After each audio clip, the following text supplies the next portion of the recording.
Welcome, everybody, to the KQ Show, episode 25, Instructional Guide for Your Listening Pleasure. For those new to the show, hi, I'm Kyle. I'm just like everyone else. I spend most of my days air-drying moist towelettes and collecting squirrel feet. As a young lad, I had what my parents would call the gift of gab. I love conversations, interesting people, and most of all, just making people laugh. I'll be chatting with business owners, entrepreneurs, two-handed one-handers, and Salisbury steak skin. Episode 25 brings us Talking with a Whistleblower.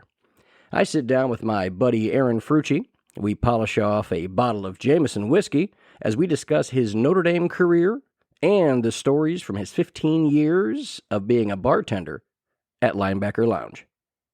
Enjoy the slurring. KQ Show.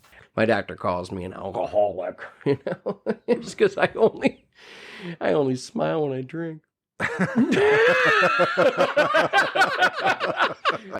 Welcome, everyone, to the KQ Show, episode 25.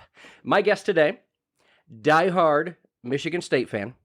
He's currently the dock administrator at Notre Dame.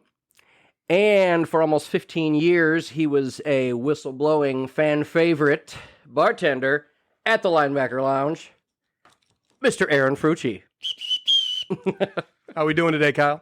Fantastic, man. Glad to have you finally on. Oh, I'm very excited to finally be in the Felt to Thigh fraternity house. Yeah. And if these walls could talk, it'd probably be amazing. Smells like sex, most of it. Oh, it smells like a lot of things. Yep, and it's just moaning and throwing up sounds. I believe, is what. Knowing most of your former roommates, yes, I can completely believe that. And based on their sex life, moaning and throwing up sounds more accordingly. Yeah. So what's new, man? So how you been? Good. Just living life and trying to manage my upper 40s now and try to figure out every morning when I wake up what body part's going to hurt. Dude, it's no joke, man. I don't know. Like I feel like it was like 39 is when I started waking up with like the back pain, like where I didn't do anything. I just slept wrong. Yeah, or you sneezed, or you stretched the wrong way, and there's that meme out there or little video that says, "Oh, I'm going to feel great today," and you stand up and it goes, "The fuck you are." Mm-hmm. There are days I felt like that, and there was one time I stood up and went to get out of bed and completely collapsed. Laid on the floor and grabbed my phone and called my boss and said, "Yeah, I'm not coming in today." Just what's wrong? All of it. I fell out of bed and I can't move. Just neck down. I can't do anything. I'm gonna need some help. Somebody call a forklift to come pick me up because nobody can get me up. So first up, I always want to kind of kick it off with with your choice of drink. So what are we drinking on today? Oh, we're drinking the Bud Light. We're definitely gonna have to touch base on that. I mean, how ridiculous is it the people that boycotted an entire.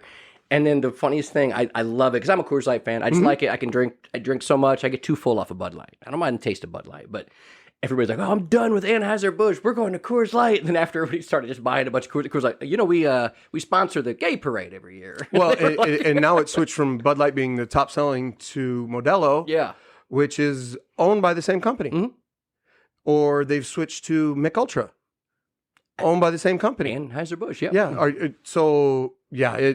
It blows my mind the mentality of people to not know what's going on in the world. And it's just dumb. At first, I think on Bud Light's side, out of all the first one to do it, not Bud Light. Know your demographic. I mean, you're like, okay, well, what's the worst that's going to happen? Like somebody, I don't know who's on their marketing team, have to be fired. Oh yeah, they're gone. Yeah, just be like, okay, so hold on. So just again, let's just do a checklist of the most famous people that drink Bud Light, NASCAR, country, football. Like these, I don't know about these people are going to be the ones that are, You're going to run right out and go, "Oh, yay." Yeah. Hippie. I'm just like, really? I mean, for me, I don't care. Yeah. I don't care what you are, what you do, how you do it. To me, if you're happy, great. If you're not, great.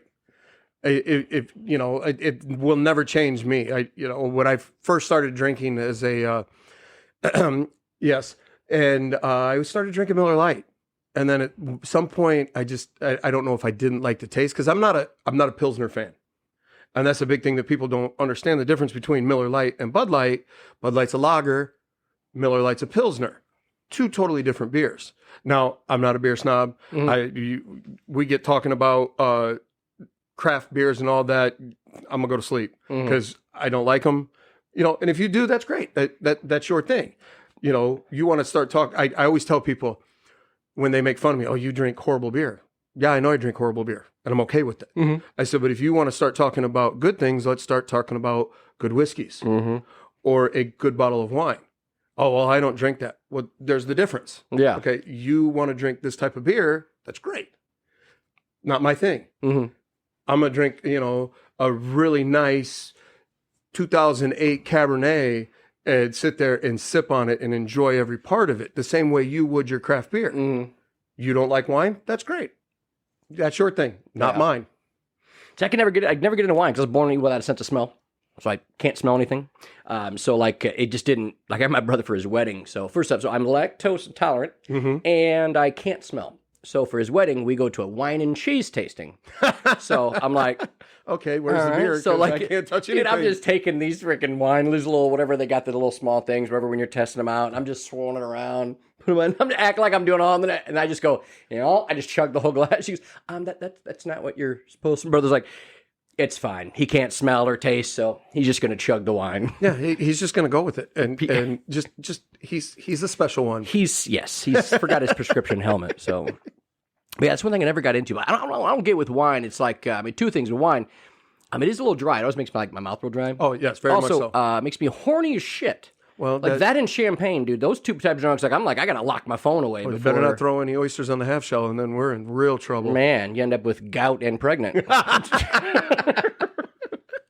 Or something that itches or burns. A combination of all of that, I believe. Yep.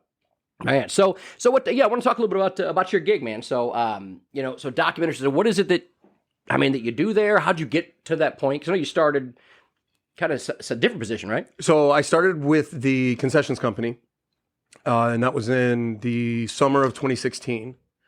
So it was kind of before they had finished all of the additions to the stadium. Yeah. So at that point in time, there was no actual dock that goes underneath ground. Is that what it means in dock? Yeah. Okay. Yeah, it's underground. A lot of people actually don't even know it exists. I just found out. So when people say, people ask me what I do, I'd say I'm a stadium operations. Yeah, because that was like dock administrator. It's easier that way because if you say your stadium operations, they go, oh, okay, he's part of running the stadium. You say dock administrator and people go, what does that mean?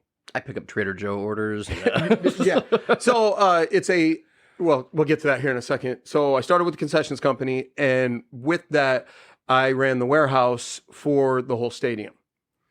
And it kind of branched out also. So I took care of loading up all the stadiums. So lacrosse, soccer, baseball, softball, hockey, basketball, and football. Mm-hmm. Obviously, football is the largest one and takes up about 6 months out of the year from setup to teardown. So within that, I learned the stadium very well. Coming on, I was going into my 7th football season, and the guy that was in charge of the whole stadium complex, which is the 3 buildings around O'Neill, Corbett, Duncan, and the actual stadium. Mm-hmm. So I, ran into him, had been friends with him for a couple of years, and asked him how things were going. He looked really stressed, and he said, "I've got to replace his position that he was in because he had stepped up, and the dock administrator position." I said, "Well, I'd come work for you."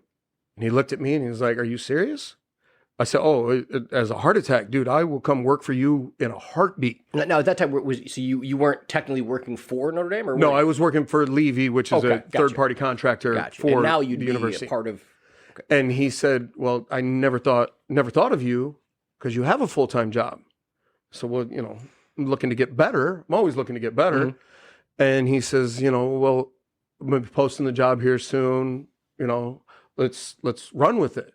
So that would have been the October of that football season, and I ended up getting hired that following February. Nice. So now with what my job entails is I take care of the dock that's underneath the stadium and kind of in charge of everything that comes in and out of the stadium. Okay. So if something comes in, somebody says, "Yeah, we don't have space for this. Where are we going to put it?" I got to help try to find a spot for it. Okay. Most recently, we just had, we're getting the video board replaced in the stadium. So Okay. the big, I can't call it a Jumbotron because it's a video board. It's not a Jumbotron. We just received 80 crates. Is it going to be bigger or just replacing it? Just the same thing. Okay. Exact same thing, just new boards. It truly was not figured out the right way when it was first installed. So we've been battling with it for 7 years. And now Mitsubishi finally said, okay, well, we need to fix this. Yeah. So, and it's actually coming at a time where we got a whole bunch of stuff going on. So, hey, find a spot for 80 crates. Yeah. Yeah. By the way, season starts in a couple months. Here it is. So yeah, that's the quick and short of it. During game days or major events like concerts, we actually have the Spartan race coming up here in a couple weeks. I help facilitate things coming in, make sure that things are being done safely. So we have a really good relationship with our risk management and fire chief and the police chief and everything to make sure that everybody's doing it the right way. Gotcha. As with anything, everybody's always trying to cut corners. So we just want to make sure that if you're going to cut a corner, at least you're doing it right. Yeah. Because we don't want any major catastrophes happening within the stadium. Because then we all know that's front page news. Yeah. But it's good. I like it. My boss is amazing. Most of the people I work with are amazing. And I'm learning every day. Yeah. I'm learning things that I never thought that would ever have to know, like amperage and wattage and, how close does this need to be to a door, away from a door, traffic patterns as far as people walking through the concourse. It's fun. Every day I'm learning something new. And the amount of people I get to meet that's what I was about to say, astronomical. We deal with everything from rental companies to I'm trying to think, major weddings, all the things involved with a major wedding, and a lot of the stuff that comes in from that comes from Chicago. We had a wedding where stuff came from DC. So people have their wedding on the field? Well, no, actually they have most of them usually have their wedding at the Basilica. And then they have their reception in one of the ballrooms in one of the buildings that we have. Oh, you're talking about like a full-on wedding somewhere out there. Like, that'd be pretty cool. I'm sure for the right amount of money, somebody could have their wedding on the field, but I'm pretty sure that's not going to be cheap. Yeah. Not at all. I'll officiate that one. That'd be nice. Like, that'd be a nice paycheck. Gathered here just to be on this field. Hey, how's everybody doing? And it's weird. The field for me is a very sacred place.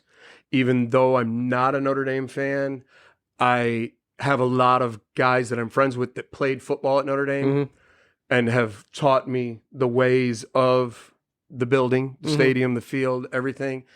And some of the people I work with don't understand why I won't set foot on the field.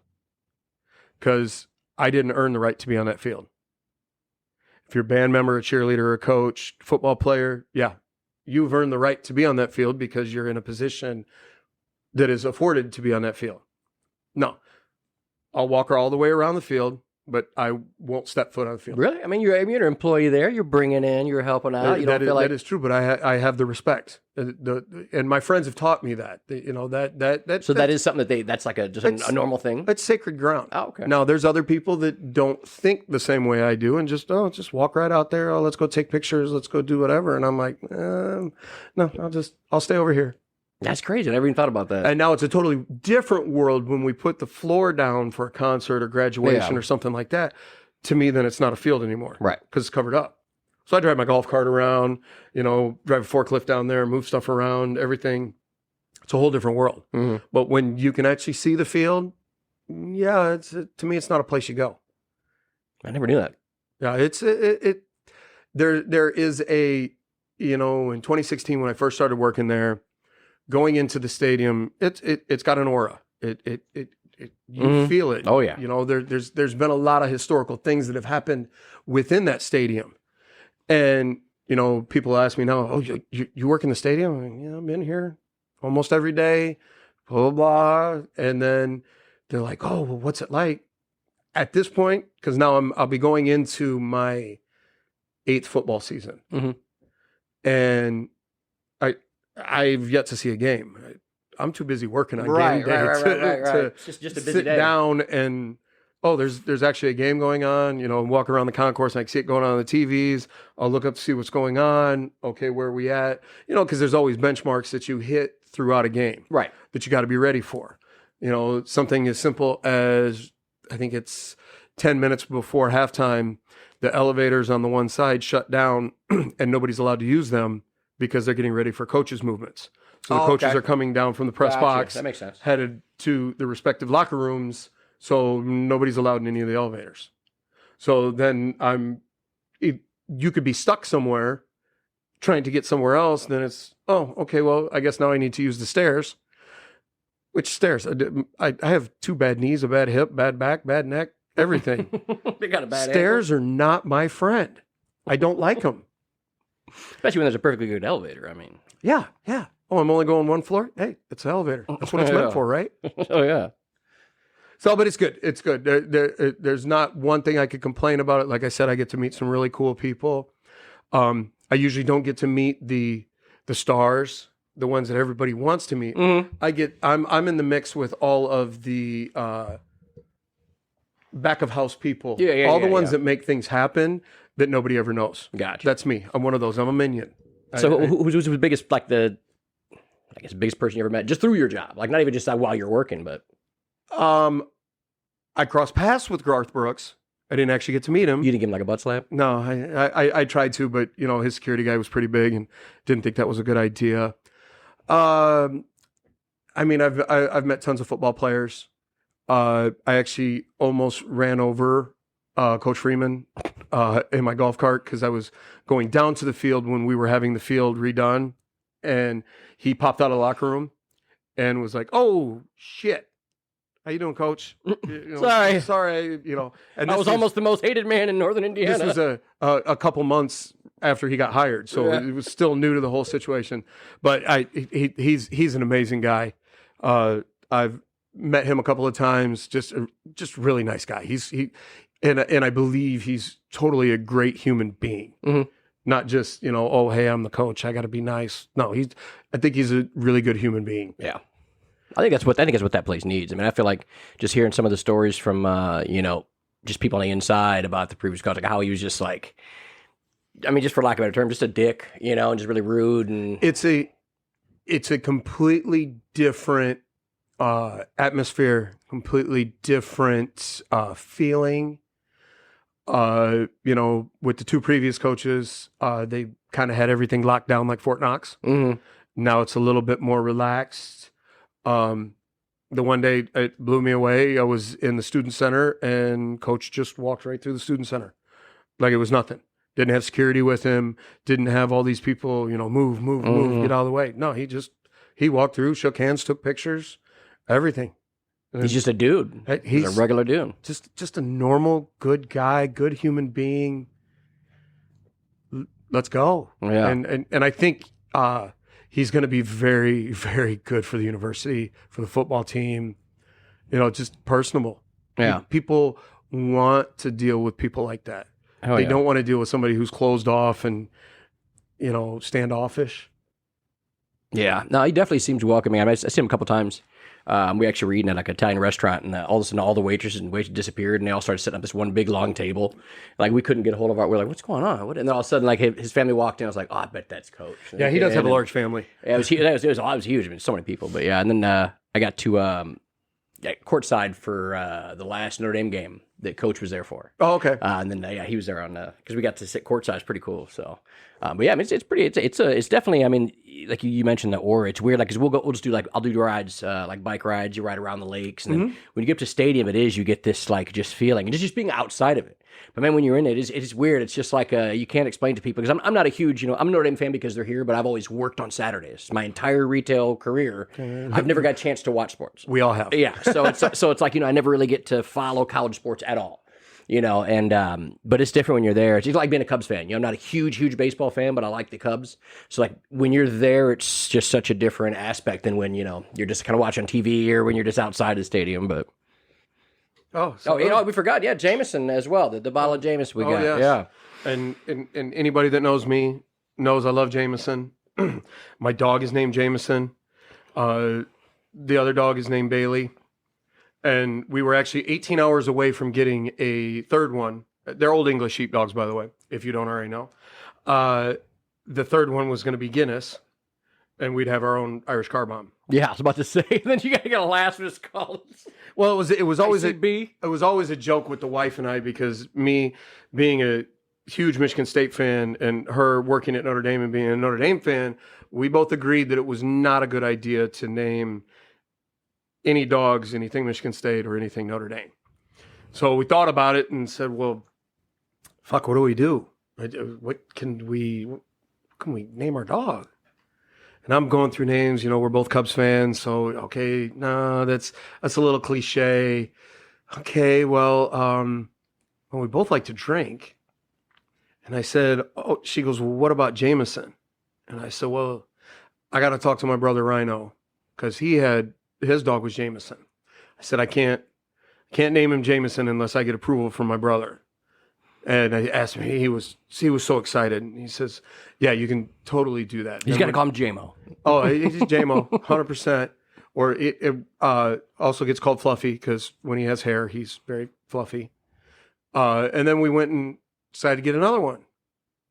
And we're like, well, we went with Jameson, so the next one's got to be Bailey.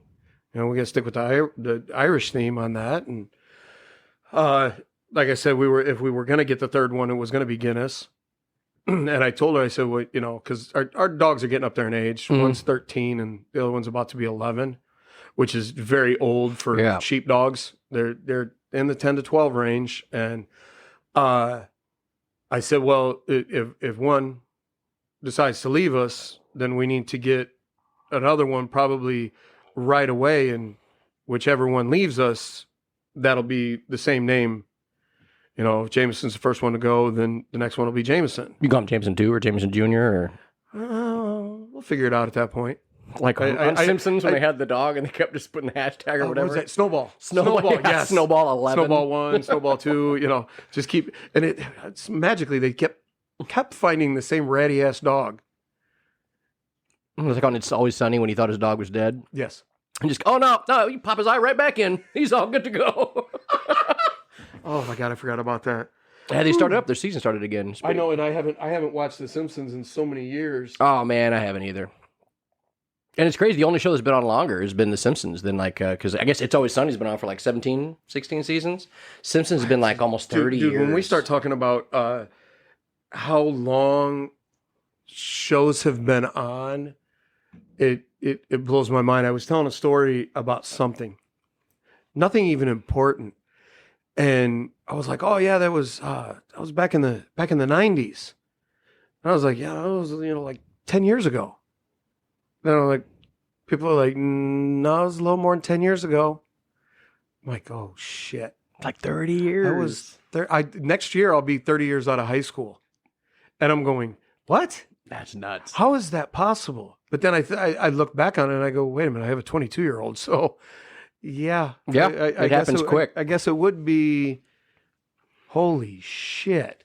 It's nuts to think that. I remember when I first got out of high school, like, you think you're young up until like, even like at 21, you can say, oh, I was in high school when you were a freshman. If you meet somebody like, oh, younger. Yeah. And then all of a sudden it's like, oh, when'd you graduate? I'm like, oh yeah, 2001. They're like, oh, yeah, you wouldn't have known anybody. Like when you meet younger people nowadays, like, oh, maybe nope, that was that well, long ago. And it's funny because now the generations are all getting labeled. We grew up, our parents were boomers, and that boomer generation seemed to last for 30, 40 years, or at least in my mind it did. Yeah, I think that was kind of the last one. Probably really didn't. And then we came along, and we're Gen Xers. We're the ones that were latchkey kids that grew up before the internet, didn't have babysitters. We just we were left to fend. And the best term I heard was someone called us feral, and I was like, "Wow, that fits perfect." I mean, I would have said independent, but feral works perfect because it's like old feral we were the cat. Kids we went out in our neighborhood at sunrise. Mm-hmm. we ate at someone's house. Like one parent was like, "Oh, okay, well, I guess I have 10 children to feed today." And it wasn't nothing special. It was a slab of bologna sandwiches, some chips, and some Kool-Aid. Oh, okay. Hey, you just fed 10 kids for like $5. And we never came home until the streetlights came on. We ran over to somebody's house and turned on the hose. We didn't even know who they were, and drank out of the hose. Oh, dude, that was the best tasting water. Hose water. You got to let that about 6-7 seconds go. Cut that heat. So cold. And then, dude, the best. You sit there and just. And we had BB gun wars and Roman candle fights. Roman candle bottle rockets. We played kick the can. We fell out of trees and kept playing until we went home, and then found out that we broke something. We used to play King of the Hill on a picnic table on cement. Like all right, and go. There would just be six of us kids just on this picnic, just shoving people off. And there was the other game called Smear the... Which you can't use that term anymore, but trying to think. Somebody was always bloodied. So nobody had asthma. No. Nobody was allergic to anything. We went out and had fun. And if you were the kid that had a tree house or some kind of fort, it didn't matter if you were the richest kid or not. That was the thing. There were no rich kids. There were. Yeah, we didn't know what it was, though. No, we had no idea. We just went and played. Yeah. Well, hey, Kyle's got all the best gear. Okay. Yeah, we had the pool kid. We had the video game kid. But Kyle always shared all of his good gear with everybody else. And the video game kid, everybody went over to the video game kid's house. Oh, God forbid if one of them played an instrument. Or you went over and everybody just sat there and beat on somebody's the trampoline. Drums. Somebody had a trampoline. Somebody had a pool. Somebody had a hot sister or a hot mom. But the thing was, nobody had a hot mom. When we were younger, nobody had a hot mom. Yeah, they had hot sisters. Yeah. But we also didn't even think about that. Yeah, when I was riding bikes, I didn't care about anything about girls that much. No, we were on our BMX dirt bikes trying to figure out where was the next place we could jump it. Or get a wheelie, or... Man, I remember we'd literally get on our bikes, and we'd have boundaries. And of course, I always and we rode those boundaries. Yeah. And there'd be times where, I'd be like, well, I got something else going on. But we'd ride from the morning, and we train tracks, man. I used to love hanging out at train tracks. Whether it was like throwing bottles at the trains or just hanging out at train tracks. We were just kids just randomly hanging out at train tracks. Putting coins on the train tracks to see what it would do. Oh my God, that's the greatest thing. It smashed it, and look what it looks like. And now I'm going to put that on my dresser, and it's going to stay there for forever. And then, your mom comes in and cleans your room and throws it away, and you lose your mind. Because you threw away my bent coin. Man, I remember when I used to, you could rent, I'd rent my bike, just off of just the most insane thing. I remember the Arby's on Lincoln Way. Behind the Arby's, there was this little hill. It was probably 10 to 12 feet. It was like a dirt hill. You basically want to ramp up it. Oh, yeah. But we started just getting so, I was ramping off this. I remember, you never got hurt. It was just 12 feet in the air. I'm just in the air. And it was the best feeling in the world when you're just free falling in the air. You're like, and then you go, oh, shit. I would just land, slam my ass on my bike seat, everything else, and just be good to go. Do it again. Man, it was just crazy to think, I don't know if it's making kids smarter, having, access to tablets, internet, because basically they have access to everything at their hands, which is crazy to think how smart you could be if you could learn everything by looking right down, wow, everything's here. But I feel like it's making kids socially awkward, too. Oh, 100%. Because the thing was, we would get in fights over you said something that you thought was a fact, and I disagreed with it, but there was no instant way to find the answer. You had to go to a grandparent, an aunt and uncle, your parents, the high school football coach, somebody that you knew to answer that question. But just because one person said it, you had to get another person to corroborate it. And you had to go through all of this. You spent many of hours trying to figure out whether this was true or not. Yeah. Now you say something and I go, bullshit, grab my phone and go, look, you're wrong. And then you're like, shit. Or like when you had a song stuck in your head for days and days, like, what fucking song is this? You couldn't think of what song it was. Or you're waiting for the radio to play it again. Yeah, like you could never look it up. Like it's insane to think, because I think I was probably, sophomore. I was a junior in high school when I had my first cell phone. And that was just a flip cell phone, like, because it was the old school where I could just text in my pocket. There was no touchscreen, right? So I had that T9, where you hit like, dude, I would be 111 222. Yeah, I did just ding ding ding. I could do it in my pocket, and then to think like, now it's just you could everything's in the palm of your hand. People are like, well, why? There was, I think it was Einstein who said that, like, don't keep things in your brain you could easily look up or something. I think it's funny how like teachers used to be like, well, you'll never have a calculator in your pocket with you at all times, and I'm like, I have a Swiss Army knife in my pocket. Like, I have a calculator. I have a flashlight. I have a compass. GPS. What's GPS? Shit, we had no idea. We used to print out MapQuest, 10 pages of MapQuest to get from here to Indy. Yeah. When it's a straight shot. Well, maybe you had to jolt through was it? Kokomo. Kokomo, yeah. Before the old bypass. Let's go to the hugger.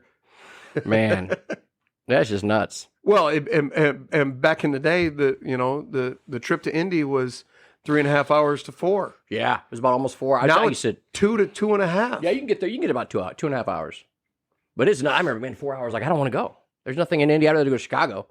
Well, and now it's easier to go to Indy than it is to go to Chicago. Yeah, because I got a $120 ticket because I forgot to go through one of those things. Oh, toll road? They had construction going to where, like, last minute, apparently, it said somewhere that I had to pull way over here, go pay a toll, come way back.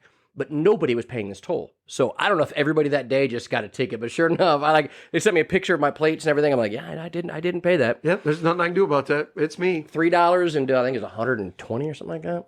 Which is obnoxious. The fines that we pay for traffic violations, tickets, stuff like that is just ridiculous. And meanwhile, you can rape or murder somebody and be out of prison in 7 years. Or seems even. Or even less if you have information about something else. Yeah. I watch way too much Law and Order. Yeah.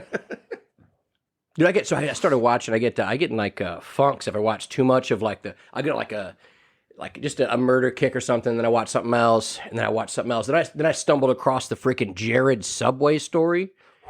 Dude, I couldn't finish it. Man. Like it was too much. It was the point where what he was saying on the phone about kids, I was like, I can't fucking. It gives you that weird feeling and like the creepiness, like just oh man, like that dude. And I'm surprised he's still alive and he hasn't been killed yet. I thought that was like a rule. I bet he's probably getting like daily rapings, like some kind of protective custody in prison. How is that? That's unfair. Either that or he's in some kind of club fed where it's basically you're in jail but you're at a resort. Man. That was just nuts. Yeah, but I can't watch too much of too many or same thing like with drama movies. Like if I watch too much in a row, I'll be like, oh, I haven't seen that yet. Then all of a sudden it's just like, I'm just like, You're sucked in. Okay, yeah. I got to do something else. I need something else.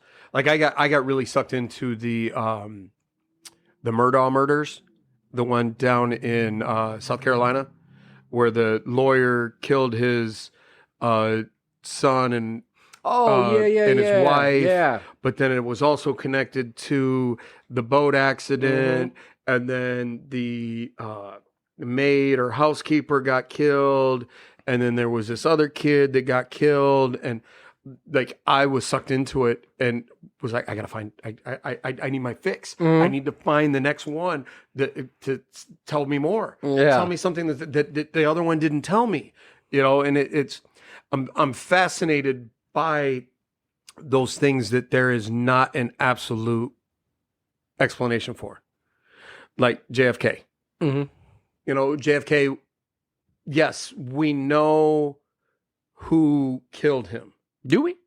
Is that proof? Like, has it been? I don't know. But do we really? Yeah, I don't know. It's all been placed on Lee Harvey Oswald, but then there's this, and I've watched documentaries, and could he have made the shot? Was the mob involved and all of this? And then, you get on to John Benet Ramsey. Okay. Was it her parents?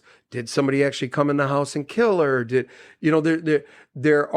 is no absolute answer to what happened.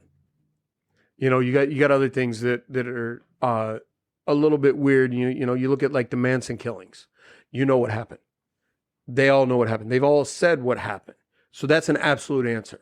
Now, there's a lot of weirdness about all of it because of how it happened and everything, but there's a definite answer. You know, when you get into other serial killers that, you know, like Dahmer, and that watching that show really messed me up because yeah, see, I haven't seen it yet. Too many people told me all about it, and I was like, dude, damn, now I'm gonna have to watch it. Things that man did are so far out there.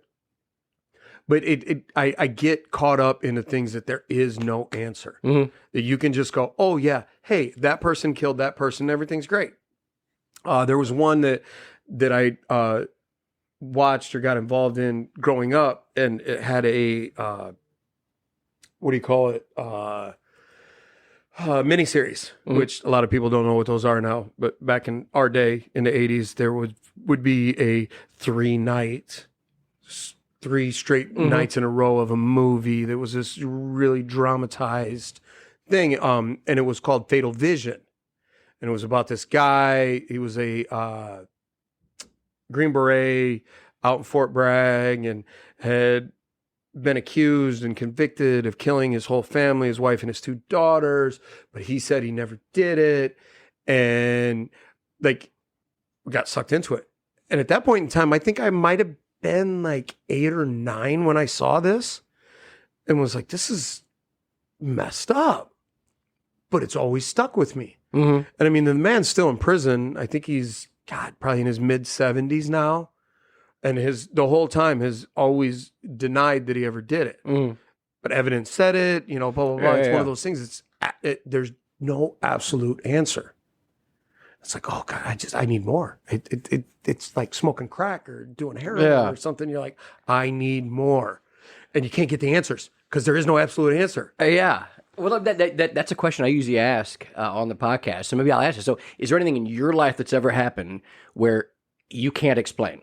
Whether it be ghost, alien, is there anything, this unexplained thing that you cannot explain? I wouldn't.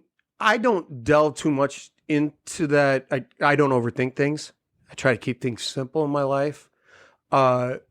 I can say there's a couple of things. Being in the stadium as long as I have, there is a ghost in the stadium.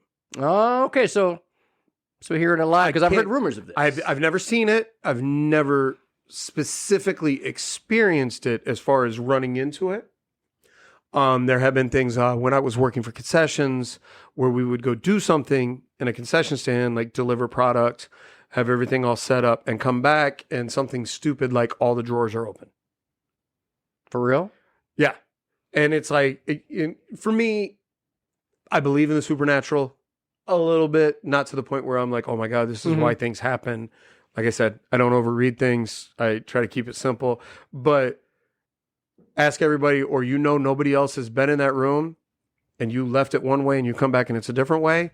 Yeah. To me, I totally believe there's a ghost in the stadium. So you just walk back in there like, okay, well, ghost just opened up all these drawers. All right, back to work. Hey, thank you. I'm going to close them all and just keep going back to work.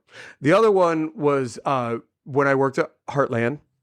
Yes, I just dated myself, and anybody that knows Heartland's been gone for a couple decades now. Yeah, we're not talking about Heartland RV. No. Talking about the Heartland prequel to the Fever, right? Is it even Fever anymore? Prequel to Fever and the after of Meanwhiles. Oh, is that what it is? Oh yeah, I jumped even farther back in the Wayback Machine. And we had, Fever, Heartland, blah blah blah. All of that used to be a Robertson's and a J.C. Penney's. Way before any of us probably even existed. And end of the night, we were closing up, and I had to go upstairs to the balcony to go do something. And I walked up there, and there was like an orb, like a light. And I ran up, turned off the light that I needed to turn off. It was still there, and I ran. So something was up there. What it was, who it was, no idea. But yeah, I mean. So what do you mean describe? So what do you mean an orb? Like this glowing thing. It wasn't a being. It wasn't like someone standing there like, hey, how you doing? What are you doing in my place? No, it was just like this glow. And after I turned off the light that I went up there to turn off, it was still there. Now, it never moved, never did anything. It was just there, which told me, hey, Yeah. I'm in your area. I need to get the fuck out of here right now. Yeah. Because this is your area. How you doing? Have a nice day. I'm going to move on. Went downstairs, did a shot, got the fuck out of there. That's nuts. Yeah. So, nothing real. Like, why did that happen to me? I can now look back on stupid shit I've done over the decades, not just years, decades. And it explains a lot why my body hurts of stupid shit I did. Why I know now not to do things, or look at somebody and go, that's probably not a good idea. And it was something my dad always told me when I was little, that I'm always going to catch you because I've already tried to do what you're about to do. That's my dad said the same thing. And my son still has not realized that, hey, you're going to get caught. Because if I didn't do it, I tried to do it, or I was successful and got away with it. So our older generation, which I can't believe we're in that spot now. We are the older generation. Yeah. Like, what the fuck? And it sucks that, the ones we've learned from, our parents, our grandparents, aunts and uncles, the special aunt and uncles, the ones that weren't any relation to anybody, but we referred to them as aunt and uncles, taught us a lot. And we've tried to teach the younger generation. They just don't want to listen. Now, we didn't want to listen, but we did. Like, Kyle, do you really think that's a good idea to run your bike down that hill? No, but I'm still going to do it. Yeah. Or, you know what? Maybe you're right. But that's 40-year-old Kyle looking back on it going, yeah, I shouldn't have done that. Yeah. Even though 10 of my friends were standing there going, do it, do it, do it. And you did it. Of course. And either you came up scabbed, bleeding, something broken, brain damage. Because I can't tell you how many concussions I've had. I know it's more than the allowance. I'm not in Troy Aikman level of concussions or Chris Benoit, but I've had my fair share of concussions. And it, later on you're like, oh wow, man, I did that. Yeah, I think I might have screwed up a little bit. What's your worst concussion you remember? So I was playing softball. I was in a beer league. I think I was 20 or 21. And I was playing first base. This guy hit a rocket to me, and I was playing real deep because he was a left-hander. So, this guy was like twice my size. And then again, at 2021, twice my size wasn't really that big because I was a skinny little prick. I fielded the ball, called out the pitcher, went running to first base, touched first base, and turned away, and the guy blasted me. Ran through your whole head. Oh, rung my bell to the point that I could not see out of one of my eyes. One was blurry and the other one was okay. Beer league, whatever, we're going to do what we do. Well, I was up to bat coming into the next inning, so I made the out. Now I'm going up to bat. So here, I go up to bat. I can only see out of one eye because the other one is just blurry. I feel real groggy. Get a hit. I actually ended up getting a double out of it, but somebody else got thrown out. Something, I don't even remember what happened. And go back, ended up finishing the game. Drive home. I think I was, we might have been in Buchanan or something. So I drove home from Buchanan to Niles, and I'm like, something's not right. Like my brain feels weird. And at that time, it was always said, if you have a concussion, don't go to sleep, which they've now changed that all around. They want you to go to sleep so your brain will rest. Yeah. So I'm like, oh, okay, well, I'm gonna go see my brother, and he was bartending. So I went over and saw him because, hey, let's go have more alcohol. Right. Something doesn't seem right. We'll wash this down. We'll switch it up a little bit and see what's going on. And walked in, and he was like, "Are you drunk?" I'm like, "No, what are you talking about?" He's like, "Dude, your pupils are a mess right now." And I was like, "Oh, okay. Well, that definitely confirms that I have a concussion because my pupils are all out of whack. I can't see out of one eye." Yeah, that was the one, and that was probably my second or third one. I remember because we, again, stupid kids, so we'd play football on a hill. So already hill was going down towards the road. The end zones were cement and cement. The out of bounds was a brick wall, and the other out of bounds was the hill rolling down into the street. So I just remember first I remember like my fingers were all jacked up from playing, whatever, dislocating your fingers and catching football, stuff like that. Well, I remember going up one time, catching the ball, and then catching the ball here, and then my finger went right into the brick wall, and I think it's this one. Yeah, that one just kind of sits out there, does whatever it wants. It's in its own world. I remember catching one in the end zone. I remember falling. I remember like going up there and like catching it, and then just pow, like I hit my head. And I remember like it was just like there was everything was quiet, like everything. You just hear like a little ringing, but it was just everything was like everybody's like. Like you're talking to me, I'm like, I have no idea what's going on. I scored. Yeah, I'm just like, I'm just gonna go home, and I remember like trying to watch TV, like nothing was making sense. It's like, well, what the hell? Like I was like, it was like I was young enough though. I'm talking like maybe 12. Ooh, yeah, and that's a hell of a time to get a concussion. I mean, I don't know if it was total concussed or not, but I mean, things were a little weird. Of course, being that young, you're not gonna go tell your parents or anything. I'm just walking around the house. No, because you were taught you had to be tough. Yeah, Kyle, what are you doing in the oven? Making some bagel bites. Just wandering around the house shirtless. What are you doing? Dude, it's no joke though. That like just watching, because I'm obviously I'm a huge Bears fan, and I watched that 30 for 30 on the 85 Bears. Holy shit! It's crazy what they like. I mean, a small percentage of them have committed suicide because of CTE, and then watching McMahon, how he wakes up in the morning. And he has to wear sunglasses all the time. Like he always used to wear sunglasses, but he has to wear them because he's affected by the light. And he wakes up and he said like once, I don't know if I might be wrong, but like once a week he had to go to this doctor who had to drain his spinal fluid because it was building up. And he said, and like he has to wake up in the morning, he has to do like a puzzle or like to get his brain working. Yeah, and then like that blows me away. That's why it's kind of scary. Like if I had a kid, I don't know if I'd really. I'm like if your end of your life's going to be like that, like it's like, I mean, I know they're doing a lot for, CT and concussion stuff. I mean, I don't know if I could have my kid play football. Well, the biggest thing and having friends that have played football on multiple levels, high school, college, professional, and even some of them that have played rugby on a semi-professional level,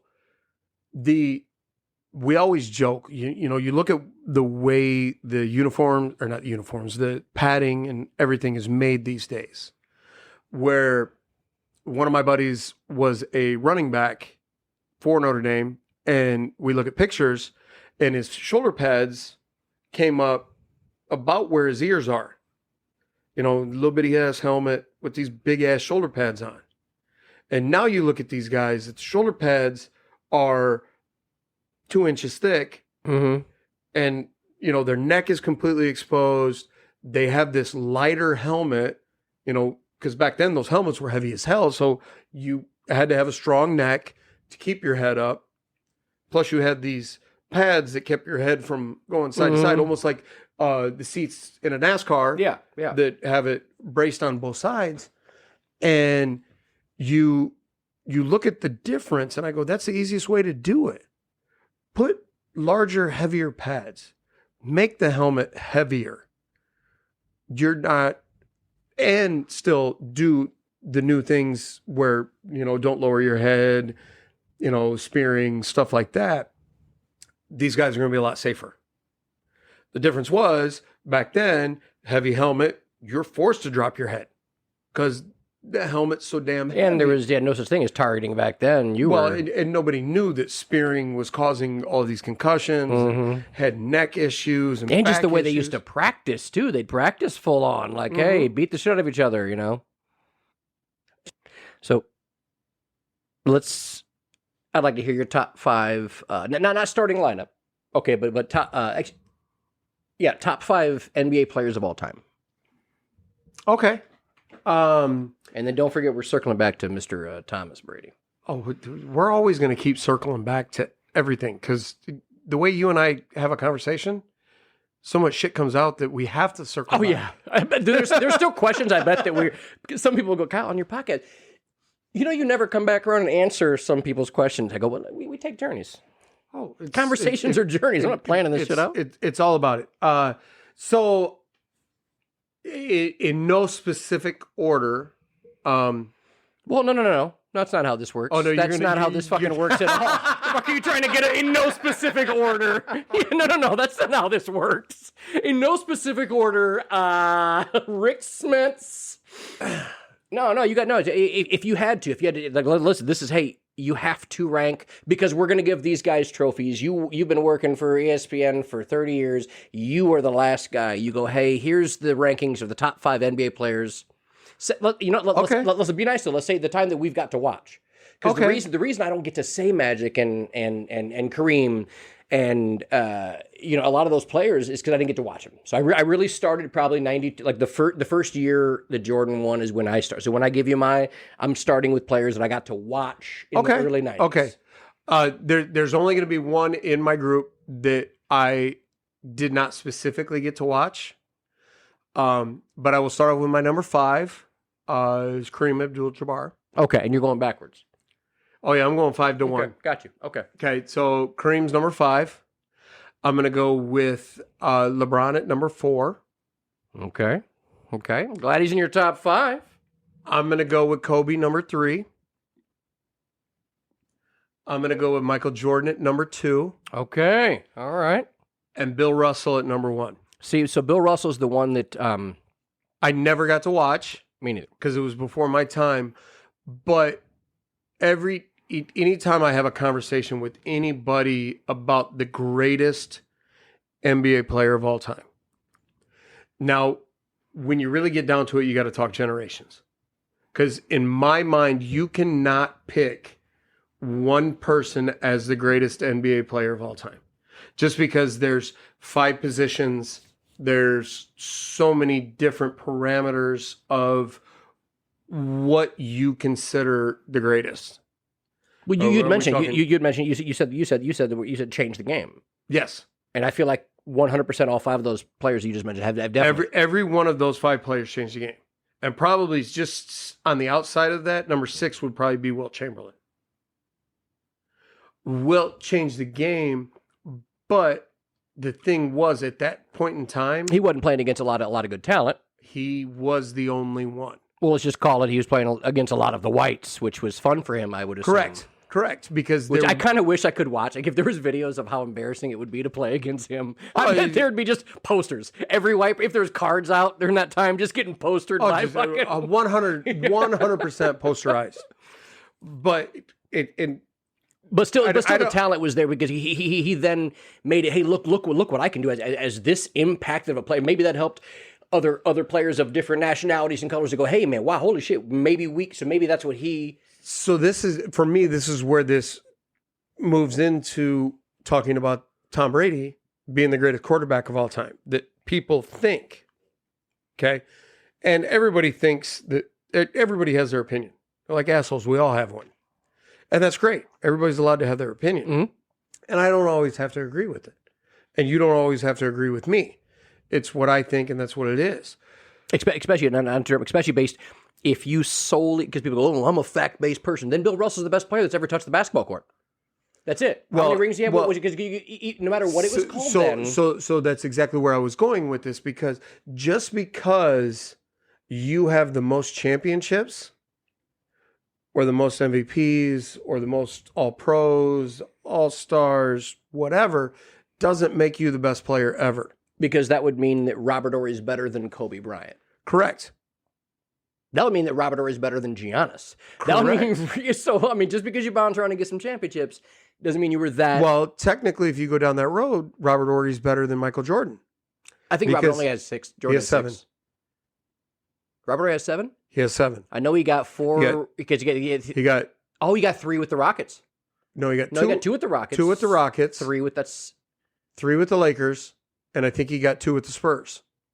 Oh shit, he did get 2 with the Spurs. So Because that was the season he was still there. I think when they swept LeBron, his correct. rookie. Yeah, so you're right. technically, if you go just based on championships alone, Robert Horry is like the second or third best player ever. Mhm. If that is your criteria, Right. So within that, when we move over to the fact that what does Brady have? 6, 7 championships? I think 5 with New England, 1 with Tampa. Okay, so It could be maybe it's I think 6. I think 6. he's got a lot. That's fine. He's got- Steve-O, look that up for us. He's got a lot more than anybody else. Because I think the only other ones that have multiples are Peyton and Eli. I think both have 2. He's got 7. Okay.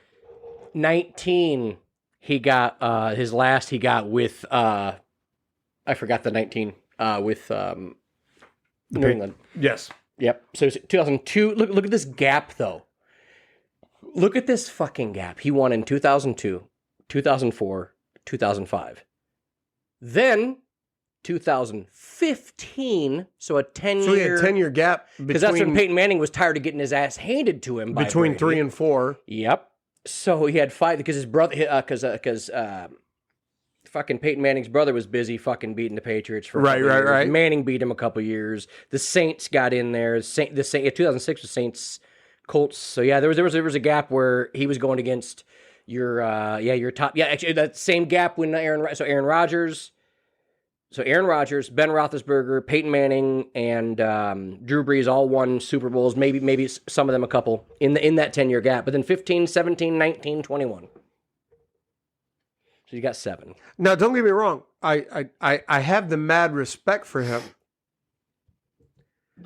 but I don't know if he No, so then if he hits my top 5. wow. So what's your top 5? And if you say in no apparent order, you're going to have to leave. I know. You got it. Then give me. Okay. This is the hard part for me is putting them in a specific order on the fly. Well, it's not a hard part for you because it's your opinion, and your opinion could change tomorrow. Correct. Just like mine, because I will tell you for years, I don't care how many fucking championship he won with Belichick, because I was like, fuck that. There's been proven they might have been cheating, might not have been, whatever. If he won a championship once he left Belichick, then I'll give him props. Then he did. If you're not cheating, you're not trying. Well, if you're not trying to cheat, whatever this, I don't know how the statement cheaters goes. cheat, winners win, but you can cheat to win, but don't cheat on a winner. No, I think I might have just made that up. Anyway, give me your top. But 5. I'll run with it. I like that. Well, who's your GOAT then? For QB. See, with what I grew up, as far as what the quarterback position in my mind is, Dan Marino's up there for me. He did a lot of really good things. He just could not win it. That was his biggest problem. But then, if that's like if you have a student, if you have 5 students, 4 of them study their fucking ass off every day, all day, and guess what? They get good grades on the test. But you have one player that goes, "Hey, I study my ass off. I'm a phenomenal test taker," or no, "I'm a phenomenal studier." When it comes to taking the test, I fail. That's a big thing. And Tom Brady's the opposite. Because he's that. He had an undefeated season. He almost broke the. So he almost. But that wasn't a Marino team. But Marino, if we're on a pickup game and I'm picking a quarterback, I'm picking Marino 9 out of 10 times, because who the fuck is Tom Brady? Tom Brady is somebody that came in there and what I like about it, and again, it's one of those things. He was in a good system, right? But he also has work ethic and. Kobe had some natural, don't get me, very naturally talented, but he also had fucking work ethic. Larry Bird, 1,000 free throws? It was 1,000 free throws every morning. So, and they go, then when he was trying to miss, remember that they did an ad where he was talking, not an ad, but like an ESPN thing, he was talking about how, and he goes, so when you move your arm this way, if you move your shoulder around, he goes, well, I made that one. I shoot 1,000 of these every day, so they're all going to go in. And then they go, well, how many shots can you make if no one's guarding you? He goes, all of them. Just all of them. Yeah. Like, because he practiced. It is there is a level of work ethic, and I think that's what Tom Brady did put in, and he's you got to be smart, you got to be good. But when he left Belichick, and it's not like I'm not saying he walked in Tampa, and Tampa was an automatic fucking Super Bowl winning team. They had good receivers. He struggled his first year. They had a foundation. So I think that I don't know. I think that when I think of like who I would want as a quarterback. I want Peyton Manning every day. Okay, Peyton Manning is so fucking smart. Peyton's actually my number 3. Listen, it was fun. I'm glad that you came. I thought it would have gone better. No, please go ahead. No, but I'm saying, and I don't mean to jump in, but like my argument is because of what you did stuff. But I'd like to hear it. So your 1 is Marino, and then you put Tom Brady 2? No. Oh, all right. Yep. Holy shit. Sorry, what you got? Drew Brees. Yeah. I will tell you one thing. If you have you ever seen the Sports Science? Mm-hmm. Dude, when they have the fucking Olympic archer up there and he's sitting there, just Olympic archer, like nobody in front of him, pulling that shit back. He hits 9 out of 10 bullseyes. Mm-hmm. Drew Brees with a football, wind in his face, a USB thumb drive sticking out of this fucking football. He murders the middle of the bullseye 10 for 10. Yeah. I have never in my life seen somebody throw a more accurate football than Drew fucking Brees. And if he would have stayed, I think, in San Diego, I think he would have several, because he has 1. He's got 1. And they let him go because he had shoulder surgery. Oh, is that what it is? Yeah. Not because of a draft pick? No, he had shoulder surgery. Not because of what, remember? Rivers. Yep. Well, because first it was a combination of both. So it was a combination of the draft pick. Of Eli's supposed to go to San Diego. He's like, I'm not going there. Their team sucks. And but Drew had shoulder surgery. But I don't think he was out. He was going to be out portion of the beginning of next year. But then he goes to New Orleans. Right, but he wasn't done. Yeah. Freaking blows it up. Yeah. No, I think he did for sure. I think his team was way stronger in San Diego. If he'd have made it through, man, with LaDainian, him and LaDainian, Antonio Gates was the most fun.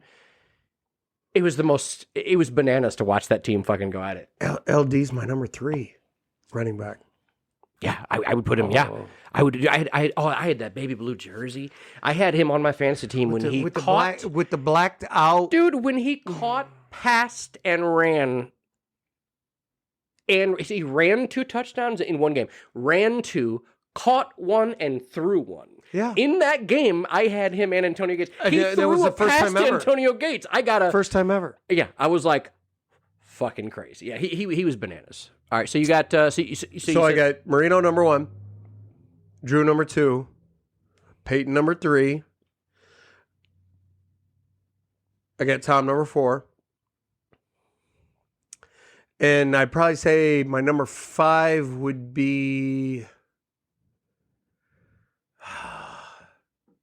I hate the fucker. Probably Favre. At number 5.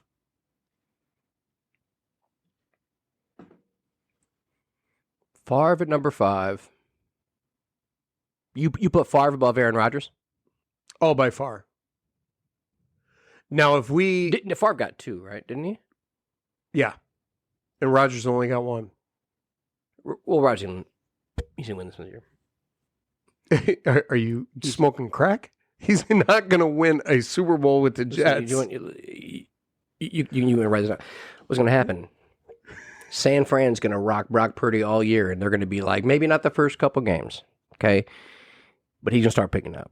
They're going to be like, how the fuck is this Brock Purdy guy taking over the NFL just like he did before? Because their team, you could put me or you at quarterback, and I think we could still win maybe 2 games. Oh, 100%. 1 game. Anyway, Bananas team. Philly chokes. There's nobody else in the NFC. I think it's going to be Bengals, Jets, AFC Championship. You got Bengals and the Jets. Okay. Welcome to Linebacker Lounge story time. Oh, here we go. So The whistle's ready. So obviously you worked there for almost 15 years, right? Was a total of 13. Okay. I think is what I did. So what's the because obviously, I mean, maybe even give a synopsis to people that maybe I mean, everybody that listens to this knows about Notre Dame, knows about home games, but they might not know why you brought a whistle to work every day. So the funny thing was about the whistle. My wife and I go to Vegas, and we go to this little cantina called the Carnival Court, and they have all the flair bartenders. You know, the guys flipping bottles around. Oh, got you. Doing everything. And we get in there and everybody's got a whistle. The bartenders all have a whistle. The barbacks all have a whistle. Everybody has a whistle. And they are just constantly blowing the whistle for no reason, just having a great time. And at that time, the Jersey Shore was real popular. Mm-hmm. And it was always, you know, the guys would go to the clubs Yeah. and they talked about the grenades. And the grenades were always the ugly ones, you know, the ones that were real thirsty, whatever term you want to give it. Yeah. And I said, I looked at my wife and I said, you know what? I'm going to bring a whistle back. She's like, well, what are you going to do? I'm like, well, the idea at first started off, well, I'm just going to start blowing whistles at the grenades. Just the ones to look for. Skip. Yeah, exactly. and it just totally kind of morphed into this, now I need to start pointing out the people that are drunk. Yes. The ones that have had a really good time. They haven't really done anything wrong, but you can tell they're sleeping, they're broken heel, they can't walk, they're throwing up into their cup, you know, just stupid stuff like that. They look like a Law and Order SVU victim. 100%. The SVU, yep.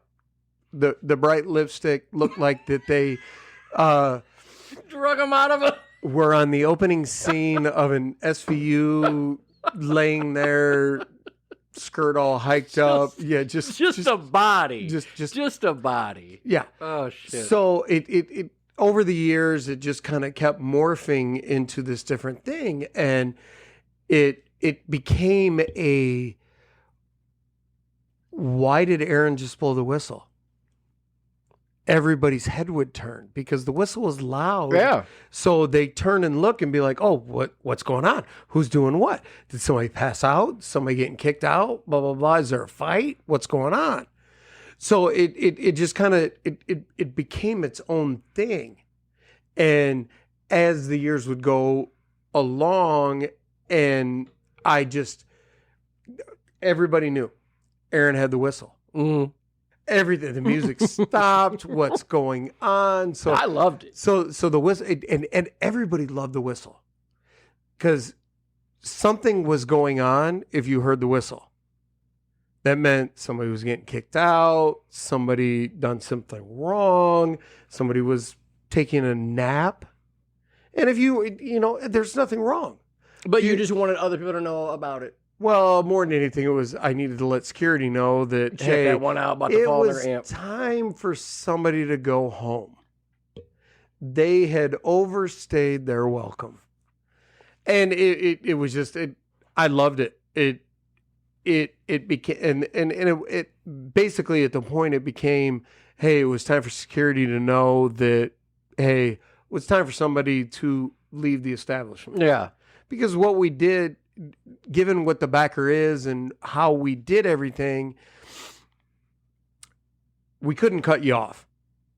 Because if we cut you off, then that meant that someone else was going to bring you drinks. Right. So it was time, hey, you got to go home. You're not in trouble. You didn't do anything wrong.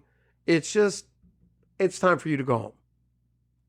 Or actually, it's no longer time for you to stay here because sometimes they would leave and go somewhere else. Yeah, but you can, hey, listen, there is a lot of places you can go.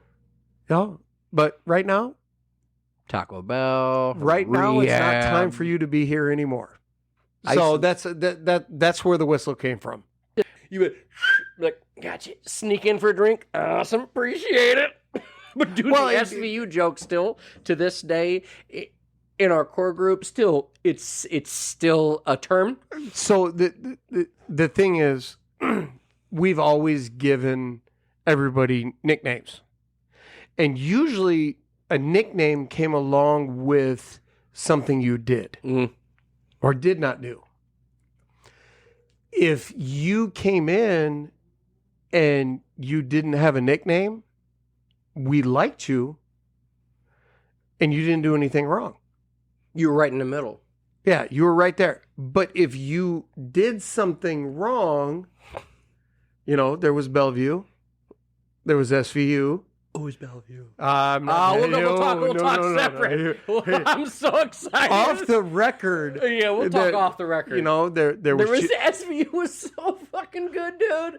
I promise you that. There was Choose on Rocks. Oh my god. Well, and you can only imagine what that meant. But if you didn't have a nickname, that usually meant we liked you. If you had a nickname, you had to look out. You had to blow that whistle, but like, we got SVU here. You did something wrong at some point that got you that nickname. Welcome back to the KQ Show, episode 25. We have a special guest with us today, Nicholas Max Lynn Elizabeth Featherstone. Gotta love the Stones. Thank you. Glad to be back. Yeah. Welcome in. He was outside smoking. We saw you walking with your shirt off and a box. We're concerned. Are you all right? It was twisted around my hand like a helicopter. Well, North Carolina, go on. Right away, I started singing it in my head. I'm like, that's all I heard.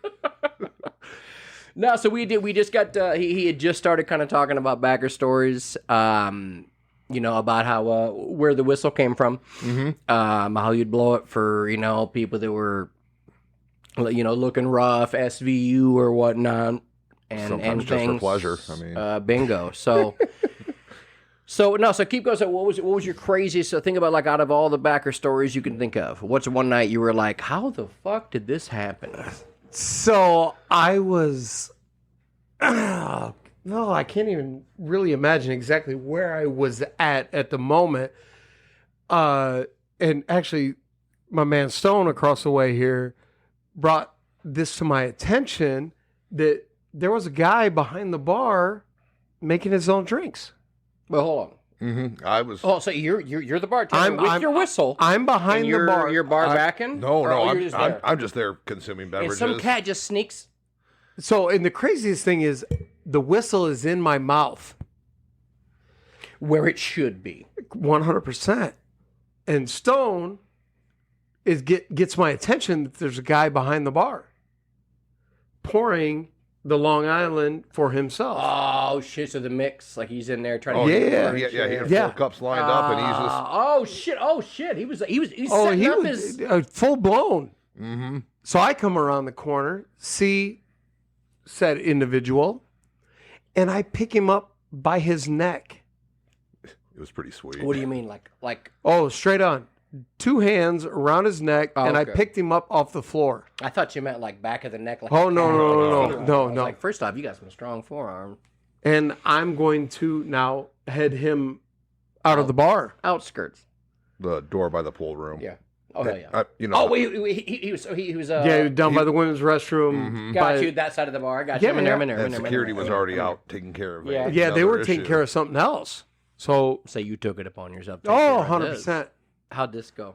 Oh, I pick him up by his neck, head him towards the door, and the first thing in my mind is, how can I use his head to get through the door? To open the door. Oh, did you kick and then have him push the door open? Well, so as I'm headed towards the door, his friends are telling me, oh, he's a good dude.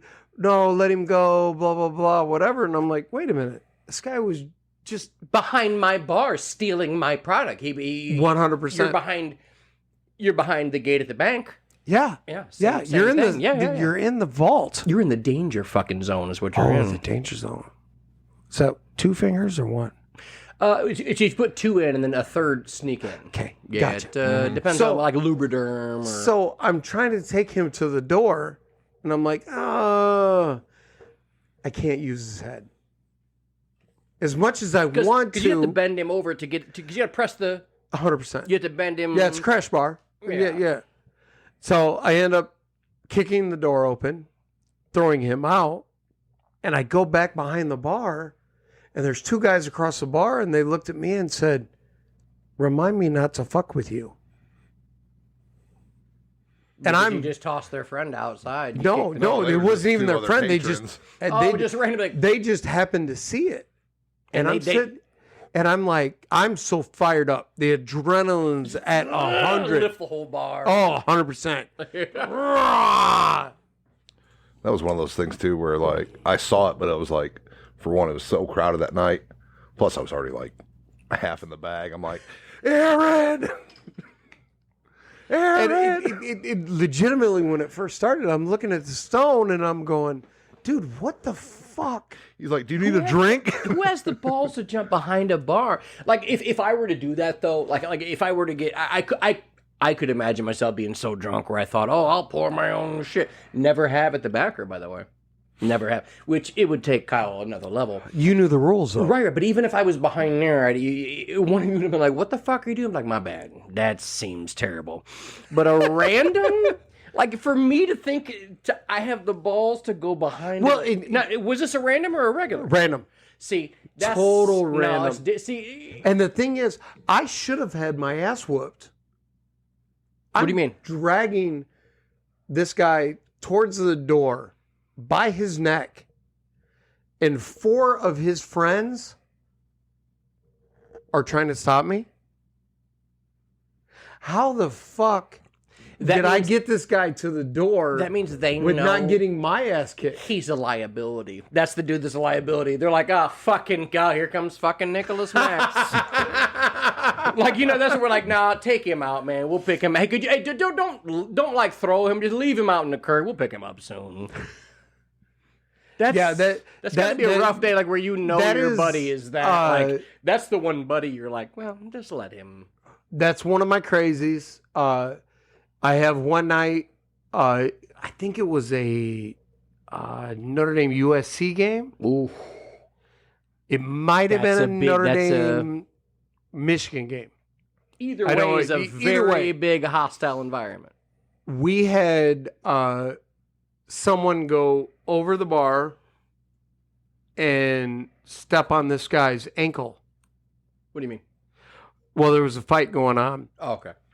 And security had come back behind the bar, gone over the bar to... So the fight had ended up over the bar? No, it was on the other side, okay. But it was the easiest way for security to go that way. I got you him in there. And landed on the guy's ankle. It wouldn't. Oh, it broke. Well, yeah, but that wasn't the security guy's fault. The guy was causing... Well, we're getting into semantics, It happened. Did he sue? No, he didn't. Okay, good. But I happened to go outside to see what had happened.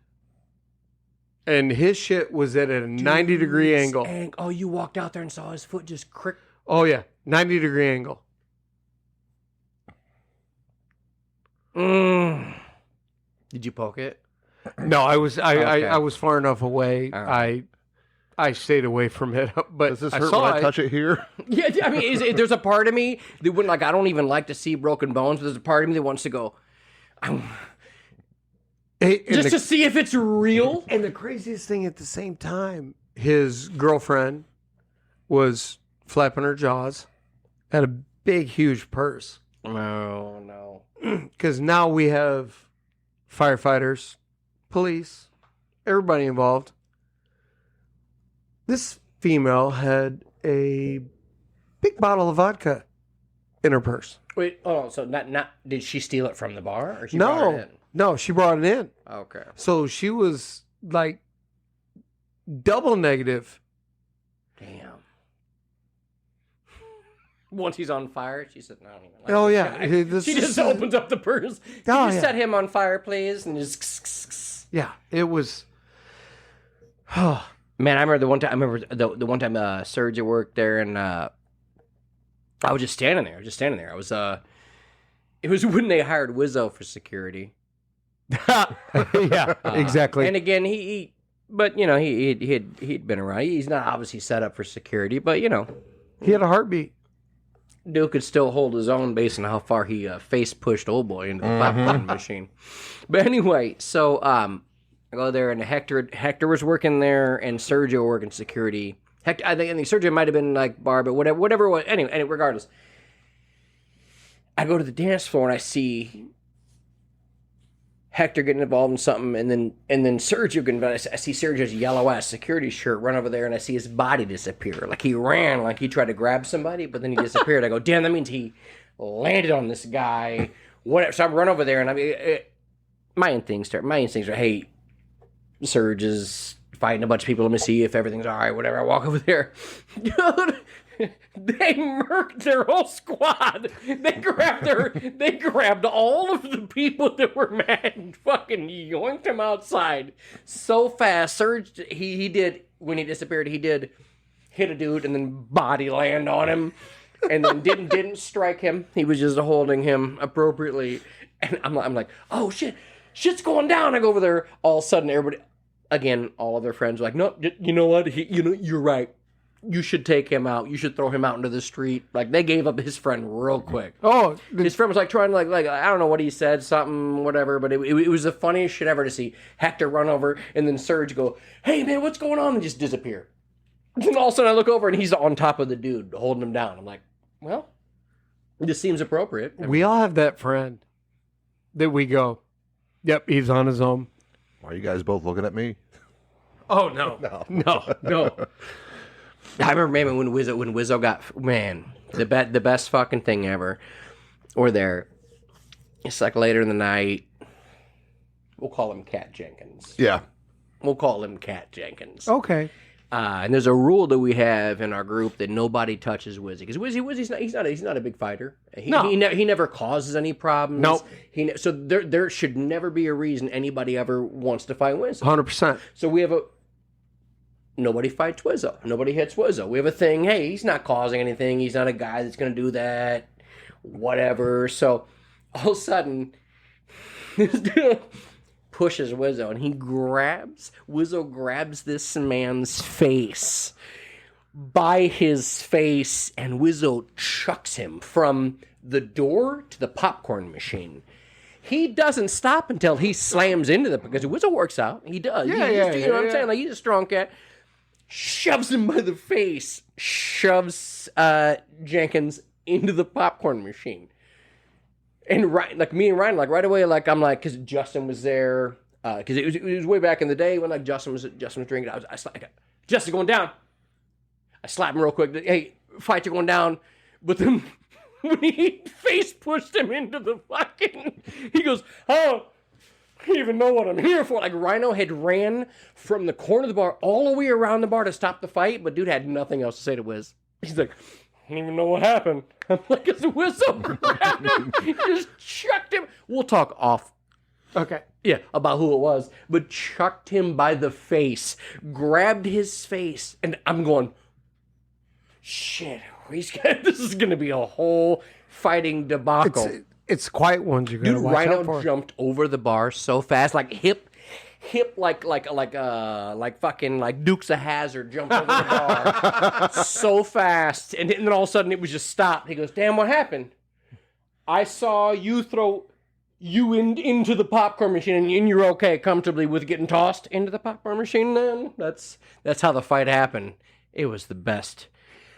I still, to this day, dude, Wizzo just chucked this dude 10 feet into a popcorn machine. We're like, I don't think dude wants to talk to him anymore. He said, well, I don't even want to be here anymore. This seems abrasive and rude. We're like, well, you started it. You play with fire. Hey, you suck the tip of the dick. You got to take the whole thing. You know? Like my grandma used to always say. All right. Well. Grandma's here now. So what's your craziest story that you had at back? One of my favorites. Not you throwing up on the door before you left. No, that was at another place. Oh. That was on my birthday at and then I went to the backer. Oh, okay. I thought you. Oh, got you. Yeah, that was Strikes and Spares with Craig and Strikes everything. and spares, throwing balls, drinking too much alcohol. One of my favorites was working the tent for football weekend, and I was bartending back there with, I think, Kimmy or Paula, and then you were out there on the other side of the fence, like at that little bar, and I see this guy like leaning over the cooler, and I'm like, what? I go, what the fuck are you doing? And he's like, "Rrr, rrr, rrr, rrr." I go, what? He goes, "Rrr, rrr, rrr." I go, take whatever it is out of your fucking mouth and talk. He goes, I had to spit. And I go, I lost it. I had already been there like since 8 a.m. and it was going on 10, 11 o'clock at night. I'm like, you dumb motherfucker. I stick my hands in this fucking cooler. Oh, people are drinking from the beverages that come from this cooler. You fucking, every word in the book. I'm like, and then I'm looking up at Aaron. Aaron's smiling, whistle in mouth, and the whole time I'm like, I'm gonna fucking hit this dude. I'm like, blow the fucking whistle. Blow the fucking whistle. You wanted him to. You're like, no, hit him. I mean, you knew one whistle blow would have stopped it, but you're like, hit him. I'm calling him one dumb motherfucker away from just cocking back and blasting him right in the jaw. Sometimes things just need to happen. Bingo. And I was hoping I'd like, sitting back watching that right hook of feather build up. That thing's like a death hook. You know, the funny thing is, in the 13 years I spent there, when shit would go down, we turned around. What do you mean? I don't want to be a fucking witness. Oh, bingo. Yeah, you look the other way. Oh, shit. Oh, nope, I'm going the other way. Mm-hmm. Oh, I got the kids are in the back making snacks. I don't even know. Yeah. I don't need to see it because I got caught in a couple situations at different times. Oh, you had to testify? No, I didn't ever. Oh, okay, I got you. But I did have to be involved in a police report. Yeah. We had to write down what happened. Well, he got hit with the left real hard. And then I blew the whistle once it got hit with the right. And then when his eye popped out, officer, we just put it back in. What's that sound of an eyeball going? Is that the sound of an eyeball going back in? Just Man, no, I will say it is one of the best jobs I've ever had. Some of the best people I ever worked with. We all know good old Kimmy. Donna, awesome. Joey, Rhino, my boy Maddie, Feather. You know, I've worked with a lot of real good people there. I met my wife there. Yeah, you did. I got engaged there. I don't know if I was there for that. I spent time after my wedding there. The backer is a huge part of my life, and always will be. Agreed. I've been a regular there for now 26 years. Yeah, I've been there 21 years. Yeah, I worked there was for 13. I don't know if technically I think I'm still employed there. Off and on, you're probably over 14. You know, well, I'm grabbing ice. I'm also the in case of emergency break glass. Oh, like at the at the end of the list, they go. Yeah. We tried to call Feather. He said he was doing something called GILF. Hey, Aaron's already here. Let's throw him behind the bar. Besides serving, they've asked me to jump behind the bar for a couple other times, like when it got big, like for ice and stuff like that. I'm like, I don't want to be like, hey, God, you jump behind here. And one time I was like, what you looking for? Nope. All we got is soda and all we got is soda, cran, and vodka. What you looking for? Like I was there for like maybe 3 minutes. I don't know what happened, some crazy shit. And I'm trying to take the orders. Everybody on the set. And we got you look like a cran and vodka guy. Got you. Give me 2 minutes. We're refilling the cran. Hey, I'm just here for a minute to fill the ice.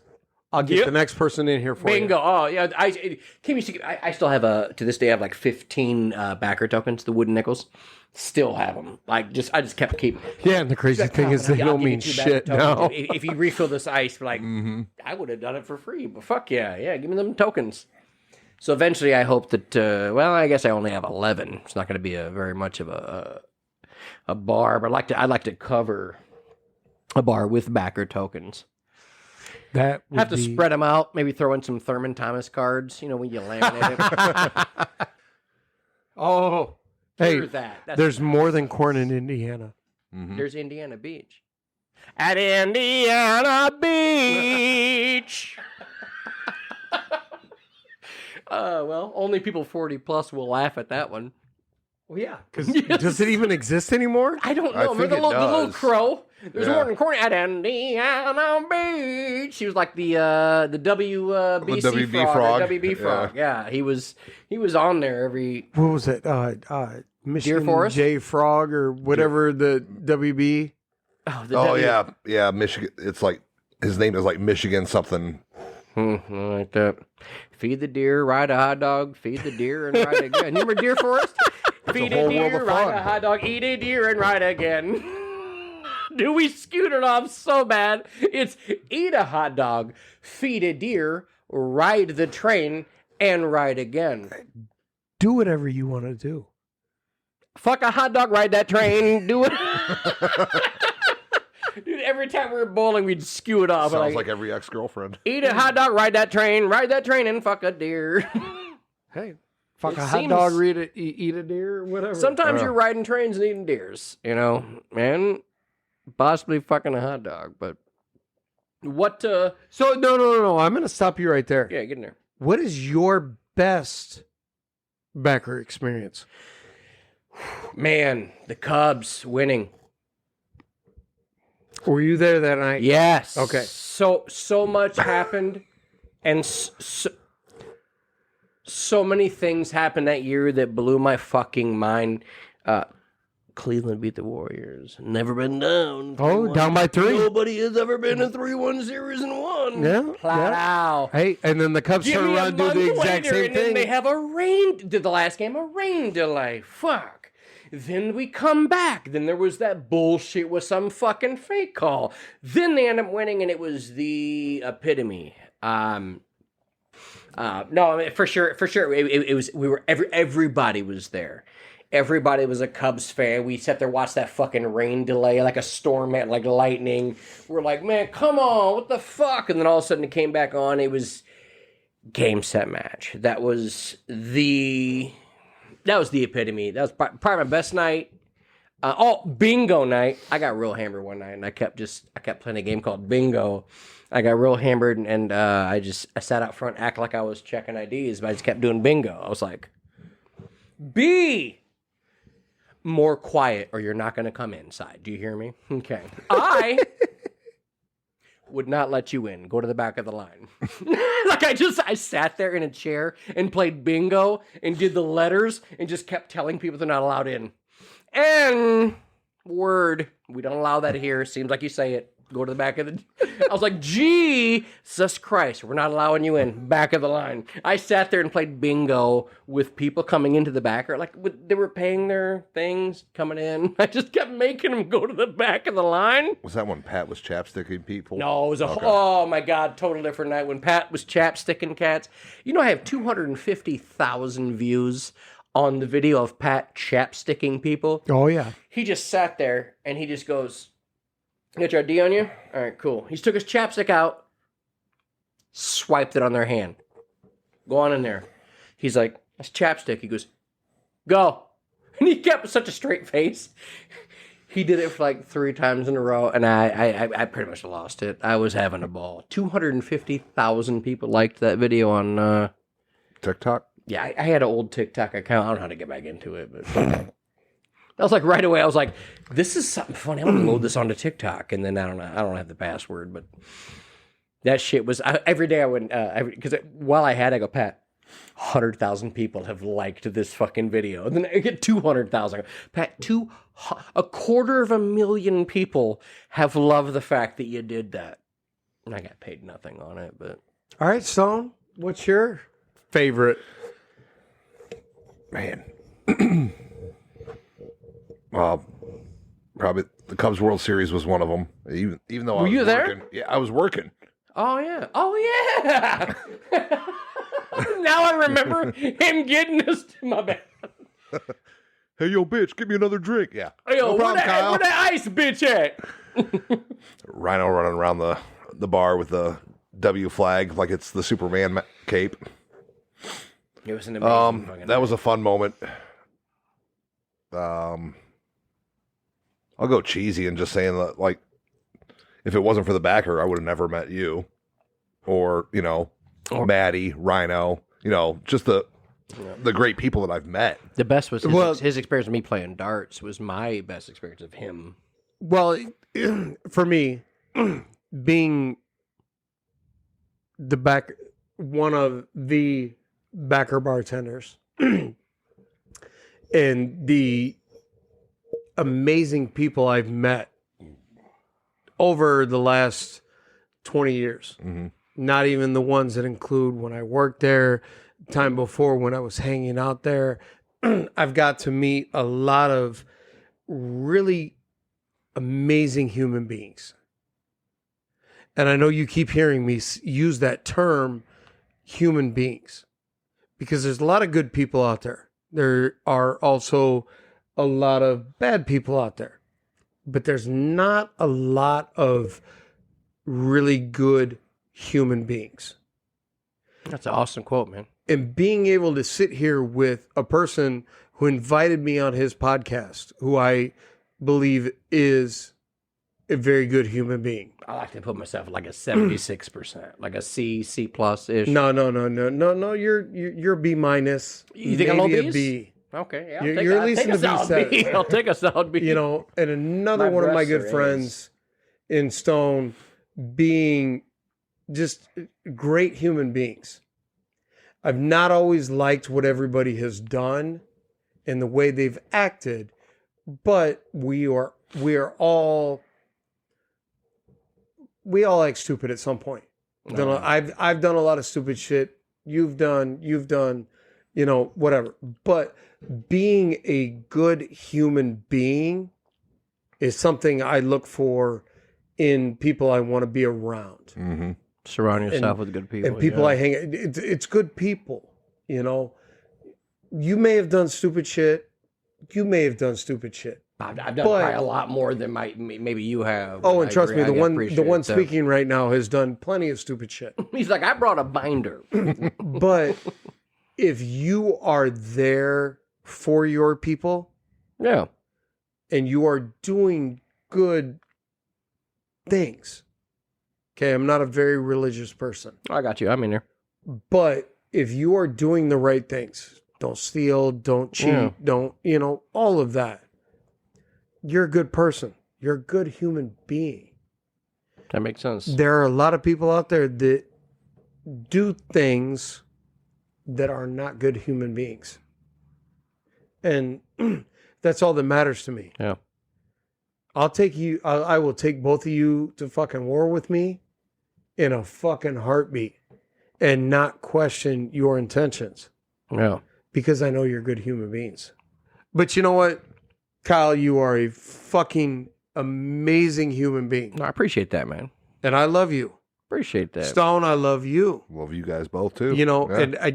And I can't truly say what I would or would not do because I talking don't like anal. I don't want any evidence. Okay, because that seems weird. No. Because he's probably got like a weird shape. He's That's got, like, a whole really big different. one. That's a whole He different seems world. like he's got like a gay. Like if we're going gay, he's not in there.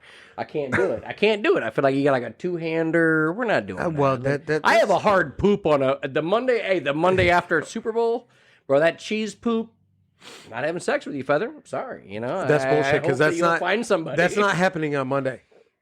It's probably Wednesday. That's Tuesday or Wednesday. It's probably By the Wednesday time that night with that actually cheese. happens. When it hits and it splashes all over your ass, that cheese. Or that solid log. Dude, I'm telling you, when it hits, and it literally feels like a fucking Christmas log. Like it hits, splashes my thighs. I'm like, well, I'm wiping my thighs. So, Feather, what you got, man? What's the weirdest thing you masturbated to? No. Well, so while you're, what's the weirdest thing you've looked up? The weirdest thing I've looked up? Dude, I mean, it's just the normal stuck in the dryer, regular. Yeah, I told you this. Wait, what'd you say?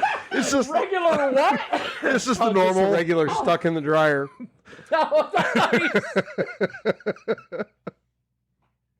I thought he said just the regular until I get higher. I'm like, wait, what? Wait. Pause the game. First off, well, you don't even get high, so. Man, I stumbled across gilfs, bro. Grandma's getting railed. I lost a week of my life to that. I don't want to watch grandma's getting fucked, but because it's an option. But the crazy thing is, what you're looking at and thinking are your age. Yeah, I'd fuck her grandma if she looked like those porn chicks. Yeah, because the grandmas are your age. Yeah. Like it pops up on TikTok every now and then, like the MILFs, like their age is like 40. If they had a kid when they were 16, yeah, it could be gilfs. It could be. These ladies I'm looking up, they look a bit older than me. or the silver foxes. Well, I mean, I get bored though. Sometimes I don't even masturbate. I just watch. You ever just get on porn and I'll sit there for I'll spend like an hour just looking at things. Not even touching. I don't watch porn. Well, yeah, that seems like an appropriate thing to do. Lie. Okay. Listen. Married. All of a sudden his phone goes off. She goes, I hacked into the Wi-Fi and I heard you say that. I saw your search history. You looked up dirty bitches eating pizza and rollerblading. No rollerblading. Is that a category? Dude, so I worked at Sprint and my employee. You worked at Sprint? Yeah, I don't know if you know, but That was before it became pink. Bingo. Magenta. Thank you. Yes. So anyway, this dude that worked with me, he goes, his son, he was a rough cat. He had a rough life, whatever. His son came into the store to hang out for a minute before his mom came picked him up. Anyway, he was he's on the computer in the middle of the office, whatever. A week later, my boss goes, hey, Kyle, I have to ask you a couple questions. These might be uncomfortable questions. Were you looking up pornography on the computer? The internet tracks everything. I'm like, so my instant joke was like, yeah, I get bored. So yeah, I got to beat off in the old office, whatever. But then my boss kept looking at me. I go, oh shit, you're serious. I'm like, what the fuck happened? He goes, somebody had looked up some things. I go, well, let's. And right away, I'm amped. I'm like, well, let's see what he looked up. Yeah, I'm like, what did you look up? Yeah, I'm like, what'd they look up? He goes, well, I don't. I go, no, stop. Show me. So I'm like, spin this. I'm like, no, first I'm not looking at porn. Because I'm pretty sure I can tell you who it was that looked it up. Because I spend all of my time not at work on porn. So obviously I don't have the free time at work to look at porn. So anyway, this dude, his son was probably, I think, 15 or 14. He had searched.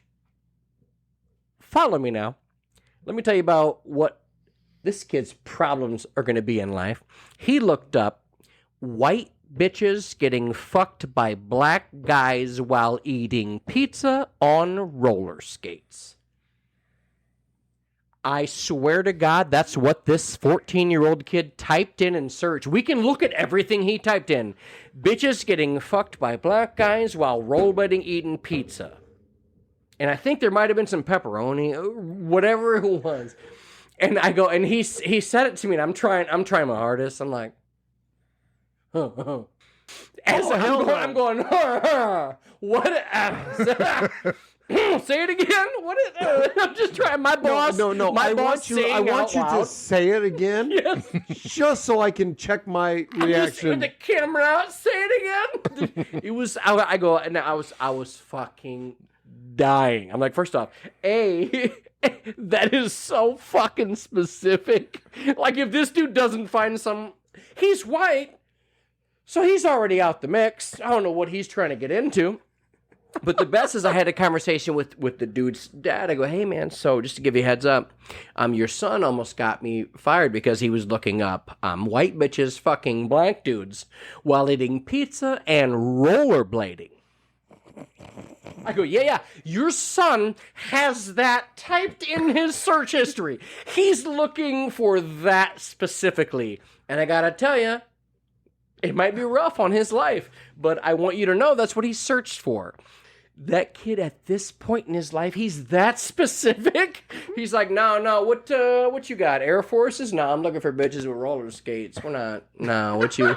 Like, it was so specific when I told his dad. He's like, well, I don't know what to do either, man. I don't even have kids, but that's fucked up. You got to fix that because that's weird, man. He's 13 and he's typing that shit into The it. dad's returning the rollerblades back that he just bought for his birthday. All of a sudden he comes in. Anybody trying to buy some rollerblades?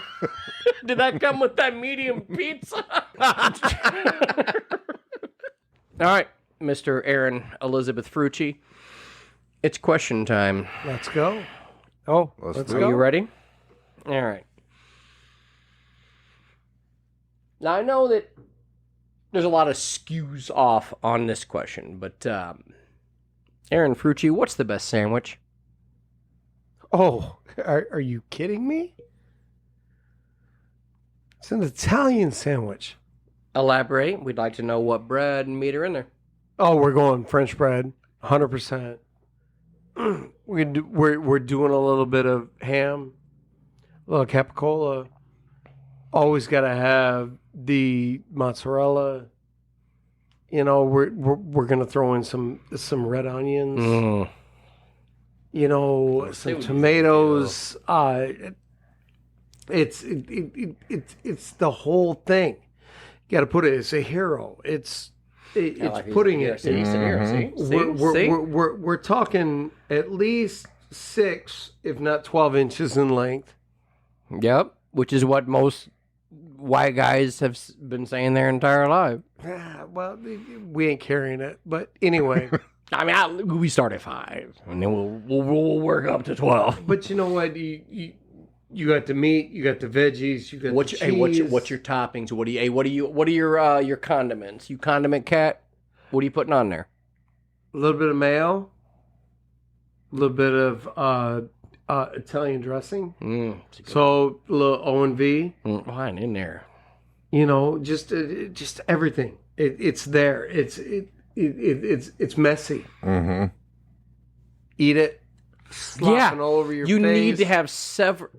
You save that last little bite with the bread where you Yeah. sop up You the see? juice Sop on it all up. If Yeah. you ain't Sop eating it a all sandwich with fucking either paper towels or things that will dampen your face, you're not eating the sandwich right. Oh, exactly. I like it. What do you got, Feather? What's the best sandwich? Oh, my favorite's the Italian. Yeah. Yeah. What do you got? I mean, you guys are saying the Italian. You're acting like you're ordering it from a place that I own, and I don't own that place. You put a sandwich together. What sandwich are you putting together? Oh, You're at your house making your own the Italian. ham, the capicola, the salami. First of all, I like to call it salami because salami is it's so always good. salami. I'll eat a pound of salami dipped in a little bit of hot mustard just for fun. A little bit of love a good lettuce, salami. tomato, mayo, the vinegar and oil. What's the best place you guys order a sandwich from? Polito's has a good Italian. Polito's does have a great fucking sandwich. Polito's does Marco's really well. Marco's, yes, has the Italian. You know what? Yeah. Good. But not being an Italian place, Marcos has a great sandwich. I've had a lot of Italian people that I know have said the same thing, and I appreciate you bringing that up here. So I like to call out Marco's. We're looking for sponsors. Mm-hmm. Hell yeah. I mean, sometimes you got to get in there. All right, so what's the scariest animal? Oh, wow. To be honest with You got to straight up fight this fucking animal. What's the scariest animal? a raccoon. You think the scariest animal is a raccoon? Yes. You just said out loud the raccoon. Those fuckers are insane. I'm not here. You saw parts of my roof missing. Yes. Yeah. Yes. Um, yes. I feel like honestly, raccoons are fucking assholes because they have hands. They can grab shit. I'm not against it. They are smart. And they move. They fucking sat on my recycling bin eating fucking chicken wings. Yeah, the same thing you said. I go that yes. motherfucker. Yeah. Mm-hmm. Scariest animal. Alligator or crocodile? See, See? Sneaky. Those motherfuckers, they can smell with 30 miles. They can smell an animal coming in the water 30 miles. 30 miles. That can't be right. I just saw this video of this That guy. can't be right. Like, before I came over here, this dude was on a kayak, and he said he was stuck on a log, and then all of a sudden he looked to the side, and it's a giant-ass alligator. Nope, fuck that. Let's go. Feather, what you got? What's on your bucket list? Bucket list, I would like to see all 50 states. Where you at? I'm in the Like 30s, 10? I think. He's in the 30s? Holy shit! Damn, I'm in like the 12 or 13. Maybe. I might be in the early teens. I'm thinking I'm rounding up to 13. I was like, And I want to see like all professional baseball stadiums. That'd be another one. Like Fenway is another one. Would have been cool to, like, when I went to New York, saw Yankee Stadium, but it was the new Yankee Stadium. You know, I like the history, but like to go see Fenway would be awesome. Camden Yards in Baltimore would be another one. I just remember growing up watching baseball, seeing Cal Ripken Jr., and then like the warehouse out there in the outfield. Just thought that was the coolest thing ever. I don't know why. I was like, oh man, that's awesome. how does that make you guys feel, though? Comfortable. Well, I peed a little bit. How many other beers? We're at about 3+ hours. Look, this is the end of the show. Ladies and gentlemen, I appreciate everybody listening in to episode, I think, 25 of the KQ show. Yes. We made dreams come true. Nope. That's cut, security. Thank you, everybody, for listening to the KQ show, episode 25. Say the dirtiest thing you can think of. Vagina Balls. At Indiana Beach.